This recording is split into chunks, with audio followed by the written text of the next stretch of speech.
दरबार, जहां करोड़ों भक्तों की आस्था जुड़ी हुई है, लेकिन हाल ही में हुई चढ़ावा चोरी की घटनाओं ने पूरे देश को चौंका दिया है। मंदिर की सुरक्षा और प्रबंधन पर उठते सवालों के बीच अब एक बहुत बड़ा फैसला होने जा रहा है। राम मंदिर को मिलने जा रहा है उसका अपना पहला सीईओ। अब मंदिर का प्रबंधन किसी एक के हाथ में नहीं, बल्कि एक प्रोफेशनल एक्सपर्ट के पास होगा।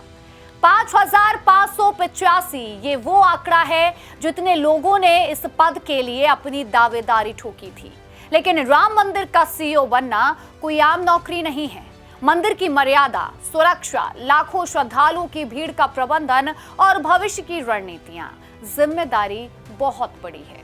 इसलिए इस दौड़ में सिर्फ वही टिके हैं जो सबसे काबिल थे। 5,585 आवेदनों की छटनी हुई, 1,580 का असेसमेंट हुआ और आखिर में बचे सिर्फ 16 धाकड़ उम्मीदवार। राम मंदिर सीईओ की दौड़ में सेना के रिटायर्ड अधिकारी, रिटायर्ड आईएएस और पीसीएस अधिकारियों के साथ सरकारी और गैर सरकारी क्षेत्रों के अनुभवी पेशेवर भी शामिल हुए। इससे अंदाजा लगाया जा सकता है कि सीईओ की पद की अहमियत कितनी ज्यादा है। 11 और 12 अगस्त को अयोध्या में क्या हुआ?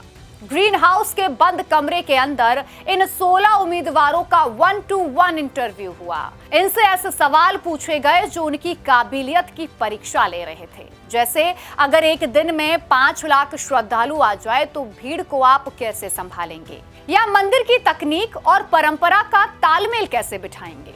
इंटरव्यू लेने वाली टीम भी कोई साधारण नहीं है। सुप्रीम कोर्ट के रिटायर्ड जस्टिस, सेना के पूर्व लेफ्टिनेंट जनरल और मशहूर न्यूक्लियर साइंटिस्ट, ये वो टीम है जिन्होंने सीईओ पद के लिए लोगों का इंटरव्यू किया।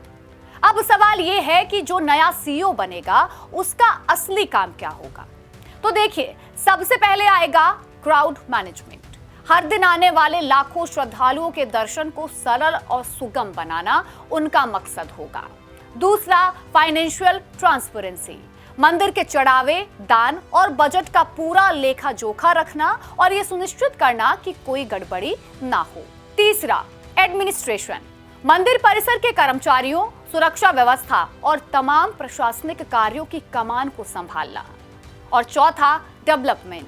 मंदिर परिसर में चल रहे निर्माण कार्यों और भविष्य की योजनाओं को समय पर पूरा करना इनकी जिम्मेदारी होगी। अब सवाल उठता है कि नियुक्ति इतनी अहम क्यों है? क्योंकि हाल ही में हुए चढ़ावा चोरी मामले ने दिखा दिया कि मंदिर को एक ऐसे मजबूत एडमिनिस्ट्रेटिव सिस्टम की जरूरत है जहां हर पैसे और हर कदम का हिसाब हो।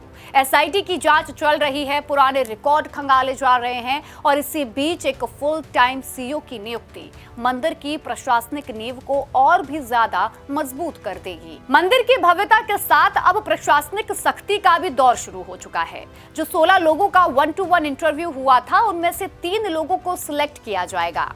3 नामों का पैनल श्री राम जन्मभूमि तीर्थ क्षेत्र ट्रस्ट को सौंपा जाएगा।